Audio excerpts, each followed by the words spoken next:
Israeli फौज के निहत्ते फलस्तीनियों पर हमले जारी। एक रोज में 50 अफराद शहीद। आरजी जंगबंदी के खात्मे के बाद शहीद फलस्तीनियों की तादाद 1000 के करीब पहुंच गई। उद्बान अस्पताल, जबालिया पनाह गुज़ीन कैंप और नसीरत कैंप पर हमले किए गए। इसराइली फौज ने खान यूनिस, शुजाइया और रफा को भी निशाना बनाया। गजा शहर के 35 में से 26 अस्पताल मुकम्मल तौर पर बंद हो गए। 87 एम्बुलेंसेस भी तबाह। 17 से जायद शहरी बेघर। पनाह गुज़ीन कैंपों में पनाह लेने पर मजबूर। इसराइली आर्मी चीफ का खान यूनिस के घेराव का दावा। हरजई का कहना है कि जनूबी गजा में इसराइली फोर्सेस के हमले शुमाली गजा को महफूज बनाने के लिए।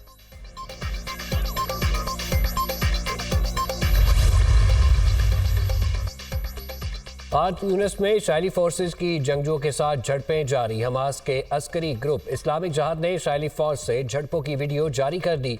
वीडियो में रॉकेट लॉन्चर और गन से सियोनी फोर्सेस को निशाना बनाया जा रहा है।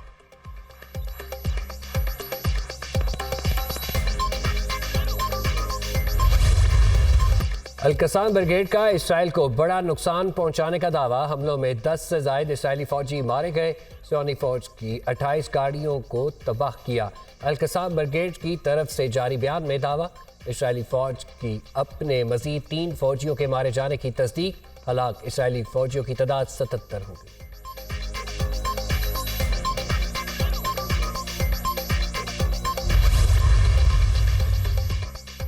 मुकम्मल जंगबंदी तक इसराइल से कैदियों का तबादला होगा, ना ही कोई और बातचीत। सिर्फ और सिर्फ जंग होगी। इसराइली शहरियों की यरगमाली और गजा में दोबारा हमलों का जिम्मेदार इसराइली वजीर आजम नेतन्याहू है। तर्जुमान हमास उसामा हमदान की न्यूज़ कॉन्फ्रेंस।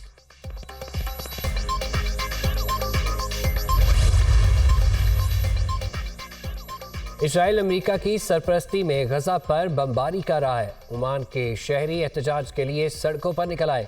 अमेरिकी सिफारतखाने के बाहर जबरदस्त एहतजाज। इसराइल और अमेरिका के खिलाफ नारेबाजी। अमेरिका के साथ तमाम सिफारती ताल्लुकात खत्म करने का मुतालबा।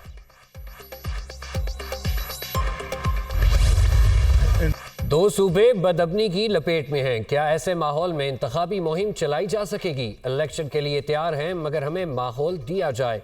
नून लीग के साथ इंतखाबी इत्तेहाद हो गया। हम खैबर पख्तूनख्वा में नून लीग से ताउन करेंगे और वो पंजाब में हमसे ताउन करेंगे। जो लोग वफादारियां तब्दील कर रहे हैं, उन लोगों को ज़बरदस्ती पीटीआई में लाया गया था। गुब्बारे में जो हवा भरी थी वो निकल गई। अमीर JUI मौलाना फजलुर रहमान की इस्लामाबाद में गुफ्तगू।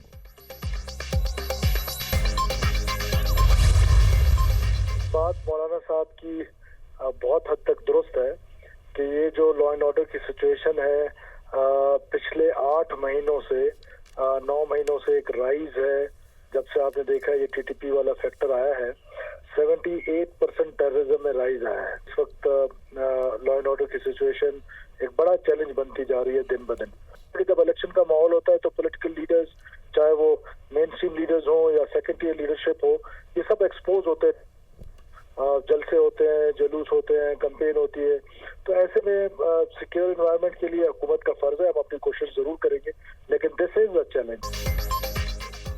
अमन ओमान के हवाले से मौलाना फजलुर रहमान की बात बहुत हद तक दुरुस्त है। गुज़िश्ता 9 माह से TTP फैक्टर की वजह से दहशतगर्दी में 78% इजाफा हुआ। अमन ओमान की सूरत हाल बड़ा चैलेंज बनती जा रही है। मौलाना फजलुर रहमान की जमात के लोगों पर हमले हुए। मौलाना साहब दिलेर आदमी थे, रुके नहीं। उन्हें फुल प्रूफ सिक्योरिटी दी है।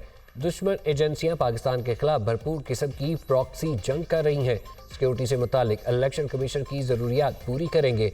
निगरान वज़ीर दाखिला सरफराज बुगटी की दुनिया न्यूज़ के प्रोग्राम नुक्ता नज़र में गुफ्तगू।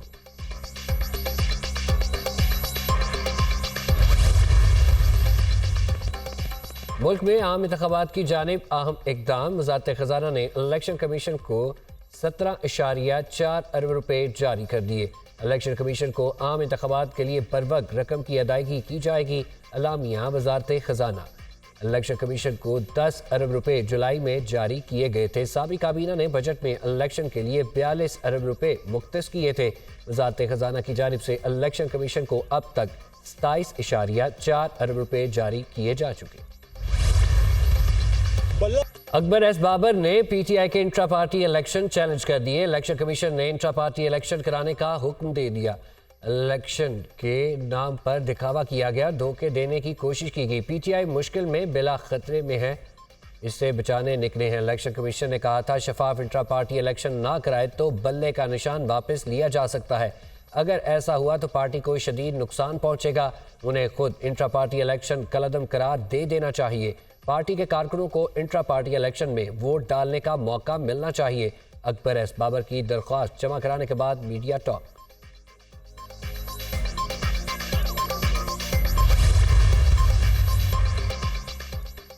साबिक चेयरमैन पीटीआई को पार्टी ओहदे से हटाने से मुतालिक केस का फैसला महफूज। Chief election commissioner Sikandar Sultan Raja की सरबराही में 5 रुकनी बेंच ने केस में समाअत की। हमने इंट्रा पार्टी इंतखाबात का रिकॉर्ड इलेक्शन कमीशन में जमा करा दिया। अब इस केस को ख़त्म हो जाना चाहिए। कानूनी तौर पर यह मामला ख़त्म हो गया क्योंकि पार्टी का नया चेयरमैन आ गया। साबिक चेयरमैन पीटीआई के वकील के दलाइल, आप दरख्वास्त गुजार को मौका दे रहे हैं कि वो नए चेयरमैन के खिलाफ भी पटिशन दायर करे। चीफ इलेक्शन कमिश्नर का मुकालमा, ऑर्डर में लिख देंगे कि साबका चेयरमैन सजा याफ्ता हैं, वो पार्टी का कोई ओहदा नहीं रख सकते। दरख्वास्त गुजार का मौक़िफ़, साबिक चेयरमैन पीटीआई ने इलेक्शन लड़ा ही नहीं, इसमें हम कुछ नहीं कह सकते। चीफ इलेक्शन कमिश्नर के रिमार्क्स।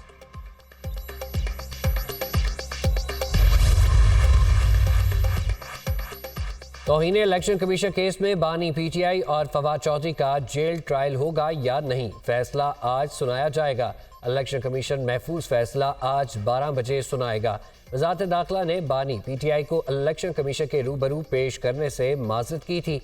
इलेक्शन कमीशन ने वज़ारत कानून की राय के बाद फैसला महफूज किया था।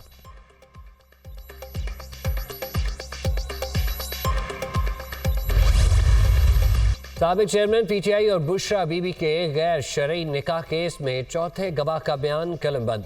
साबिक चेयरमैन पीटीआई बुशरा बीबी के साथ कमरे में चले जाते थे। मैं कमरे में जाता तो साबिक चेयरमैन पीटीआई गालियां देते थे, मुझे कहते कमरे से बाहर चले जाओ। खावर मानिका के मुलाजिम मोहम्मद लतीफ़ ने बयान कलमबंद करा दिया। क्या साबिक चेयरमैन पीटीआई और बुशरा बीबी आपको कमरे में साथ बिठाते थे? जज कुदरतुल्लाह का इस्तफसार, मुझे साबिक चेयरमैन पीटीआई और बुशरा बीबी साथ कमरे में नहीं बिठाते थे। खावर मानिका कहते थे जाकर उन्हें देखो। गवाह का जवाब, district and session court Islamabad ने केस के काबिल समाअत होने या ना होने पर दलाइल तलब कर लिए। समाअत 8 दिसंबर तक मुलतवी। सिविल जज कुदरतुल्लाह ने समाअत की दरख्वास्त गुजार वकील जुमा को केस के काबिल समाअत होने या ना होने पर दलाइल देंगे।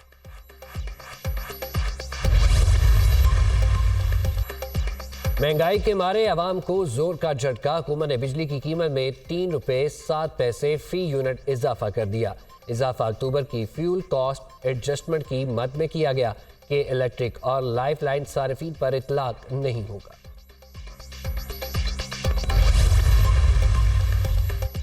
सार्फिन से ओवर बिलिंग और गलत वसूलियों का मामला के इलेक्ट्रिक ने नेपरा अथॉरिटी की हिदायत नजरअंदाज कर दी। तमाम तकसीम कार कंपनियों ने डाटा फ्राहम किया, लेकिन के इलेक्ट्रिक की जानिब से डाटा अभी तक नहीं मिला।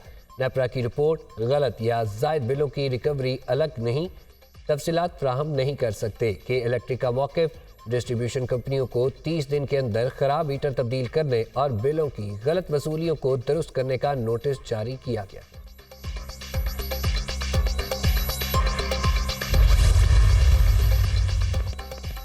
सुई नादर ने गैस मजीद 137% से जायद महंगी करने की दरख्वास्त दायर कर दी। ओगरा की जानिब से दरख्वास्त पर समाअत 11 दिसंबर को होगी। गैस 1715 रुपये फ़ी MMBTU महंगी करने की दरख्वास्त की गई। गैस की कीमत 2961 रुपये 98 पैसे फ़ी MMBTU मुकर्रर की जाए।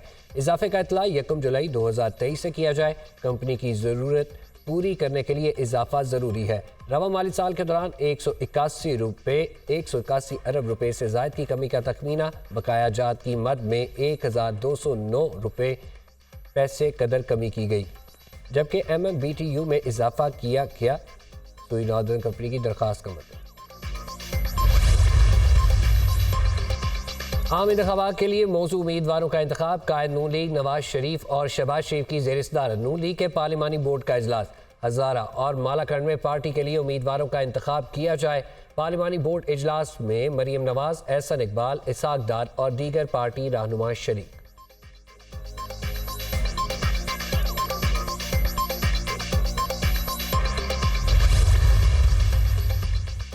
बिलावल भुट्टो की ज़ेर सदारत सिंध ने पीपल्स पार्टी पार्लिमानी बोर्ड का इजलास आम इंतखाबात में टिकटों की तकसीम से मुतालिक तजावीज़ पेश। पीपी चेयरमैन ने आइंदा इंतखाबात के हवाले से तैयारियां तेज करने की हिदायत कर दी।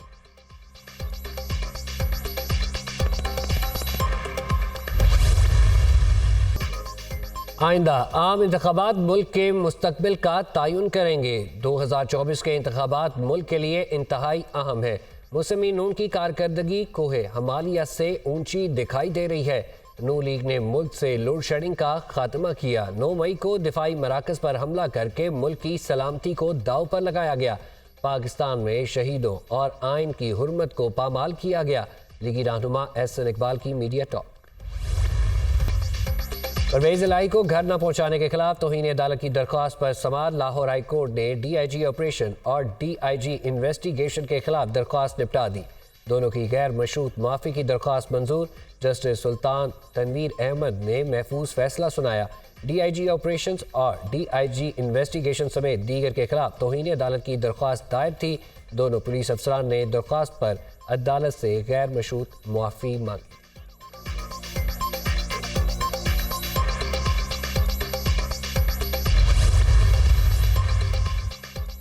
जनूबी वजीरिस्तान के इलाके सरारोगा में सिक्योरिटी फोर्सेस और दहशत गर्दों में झड़प। फायरिंग के तबादले में सिपाही अहमद अली जामे शहादत नोश कर गए। शहीद अहमद अली की उम्र 26 साल और ताल्लुक जिला 4 सदा से था। बहादुर सिपाहियों की ऐसी कुर्बानियां हमारे अज़्म को मजीद मजबूत करती हैं। ISPR। मौशत में बेहतरी के सम्राट पाकिस्तान स्टॉक मार्केट में नई तारीख रकम 100 इंडेक्स 462 पॉइंट्स इजाफे से 62,956 की बुलंद तरीन सतह पर बंद। अमरीकी करेंसी की कदर में मजीद गिरावट। इंटरबैंक में डॉलर 15 पैसे सस्ता 224 रुपये 37 पैसे का हो गया। ओपन मार्केट में डॉलर की कीमत 285 रुपये 50 पैसे पर मुस्तहकम। सोने के भाव में भी उतार चढ़ाव। मकामी मार्केट में सोना 4,200 रुपये सस्ता। वज़ीर पंजाब मोहसिन नकवी की ज़ेर सदारत सूबाई काबीना का इजलास। लर्नर्स ड्राइविंग लाइसेंस की फीस 60 रुपये से बढ़ाकर 1,000 रुपये करने की मंजूरी। फैसले का इतला 1 जनवरी से होगा। LTV, HTV और PSO लाइसेंस फीस की शरह में भी इजाफा। अमरीका, कनाडा और दीगर ममालिक के शहरी ऑनलाइन $100 अदा करके लाइसेंस बनवा सकेंगे।